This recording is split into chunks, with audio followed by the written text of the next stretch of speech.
daybreak here on the Rise News. Time for the press preview. A first look at what's on the front pages as they arrive. Let's take a look at This Day, our sister publication this morning. Leading headline, Buhari inaugurates 748 new homes, says he's fulfilled promise. Some riders there. OK's partial exclusion of Finance Ministry from Treasury single account insists current upgrading of Nigerian military will make it force of global reckoning. The leading photo this morning on the front page of This Day, Zenith's landmark dividend payout to shareholders. This was from their virtually held AGM yesterday. More headlines this morning. Bloomberg, how Tinubu's son bought $11 million London mansion targeted by EFCC.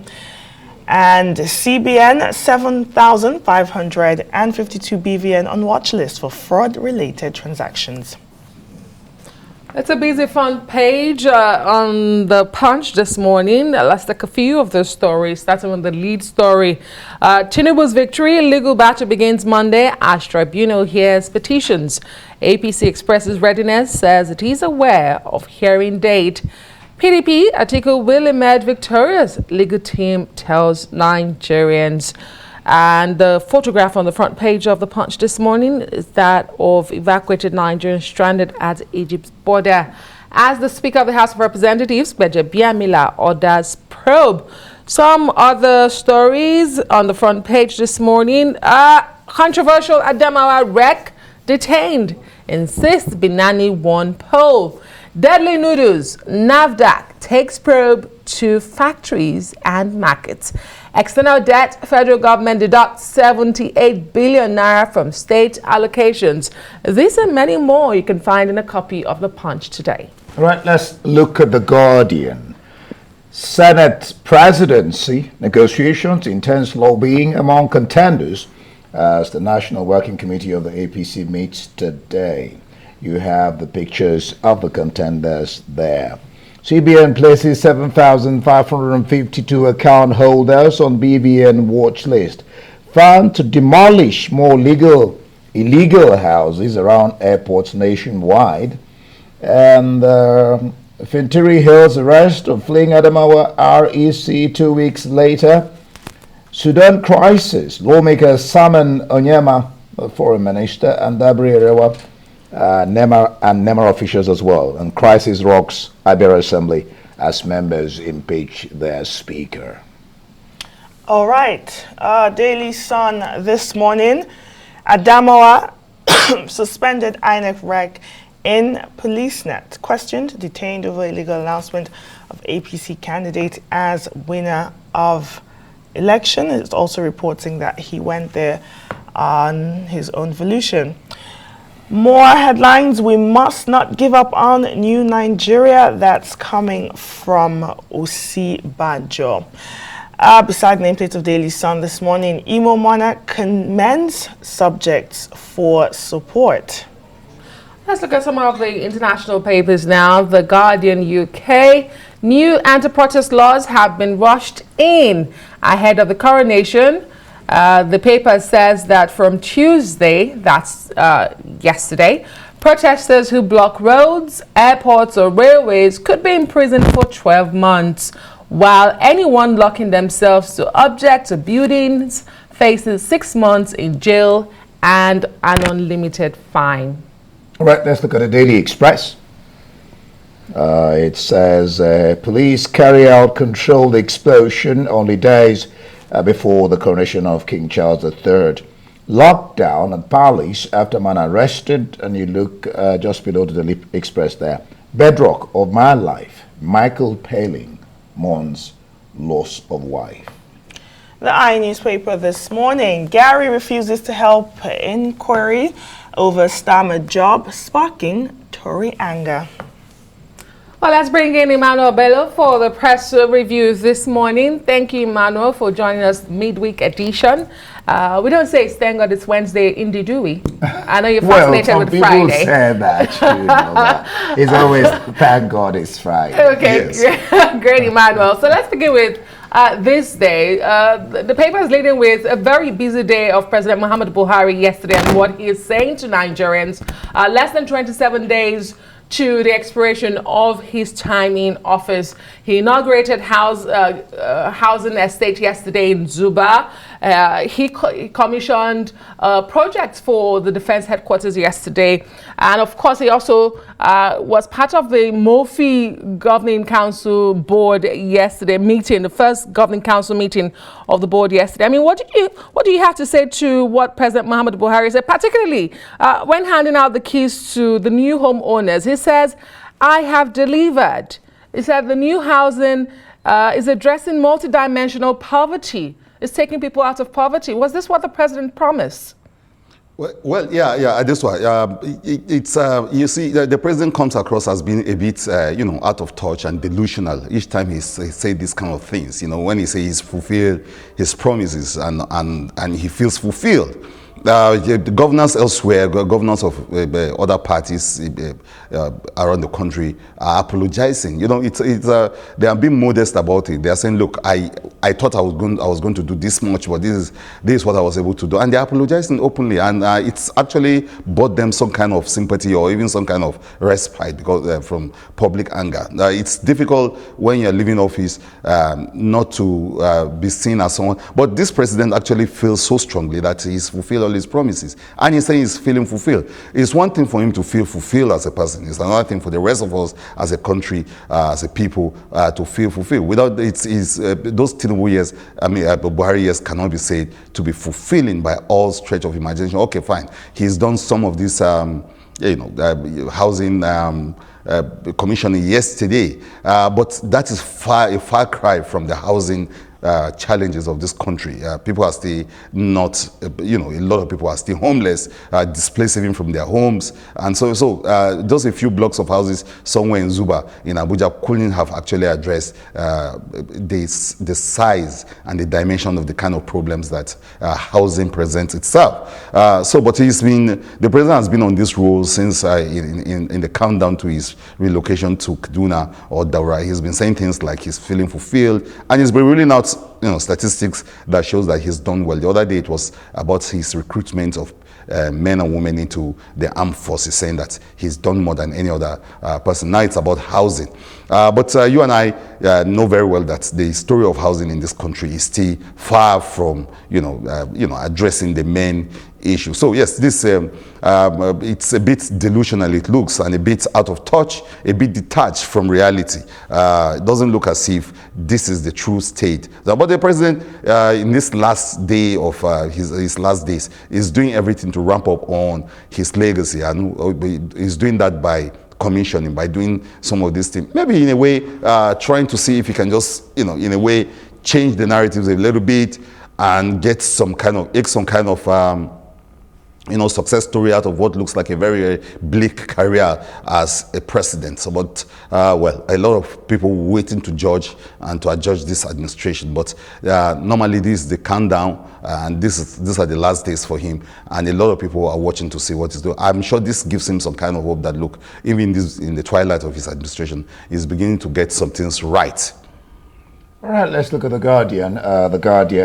They're talking about negotiations, intense lobbying among contenders for the post or the office of the president of the Senate of the 10th National Assembly. In front of The Guardian there, you have the pictures, both the new ones and the old ones who are contending. But there's another story there. FAN says they would demolish more illegal houses around airports, and the Sudan crisis lawmakers are inviting the Minister of Foreign Affairs, Onyema, and NIDCOM chairperson, Dabri Erawa.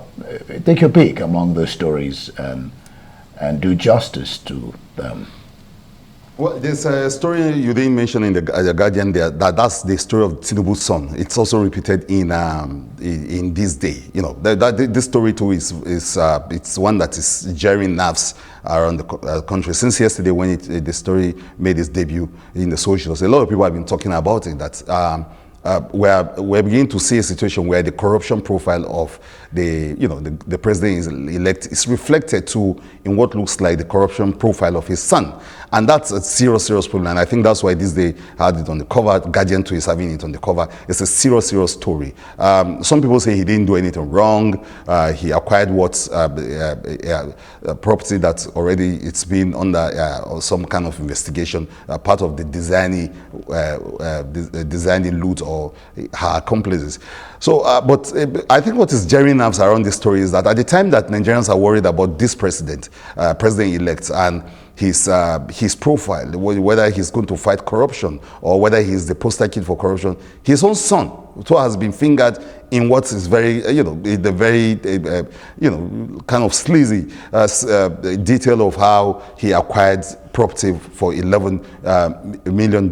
I think that's why this story won't just go away. It's made it to 2 newspapers already. I don't know if other papers actually led with it, but it's a serious, serious problem and tells you the kind of presidency we are going to go into. It's a presidency where the president will have to be defending himself again and again over this kind of allegation. Certainly not just about himself, but even about his family as it is now. And it's a serious problem. It's we have not seen that for a very long time, where family members of the man in power, certainly not with this outgoing president, other than the fact that he has a bike-loving son who had an accident one time. Not too much of a sleaze story around his family members. But here, just early in the day, we're going to have an insight into what looks like what's going to be bedeviling the presidency or the president himself with this story on his son. The other stories are very interesting. I mean, the stories that we're following, that of the Senate presidency, it's generating a lot of heat. Earlier in the network, Itaina was explaining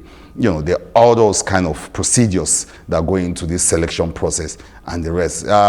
A lot of people think that by now we should have some kind of closure around that issue itself, so that we can make some progress. But then that's the Nigerian story. It's always things like this that maybe in some places it's just routine matter. It becomes such a very serious thing. But the good thing is that we're following the stories. We're on top of it. We're watching it. I think the other story we're following is that of Sudan, the Sudan crisis, and the efforts government is making.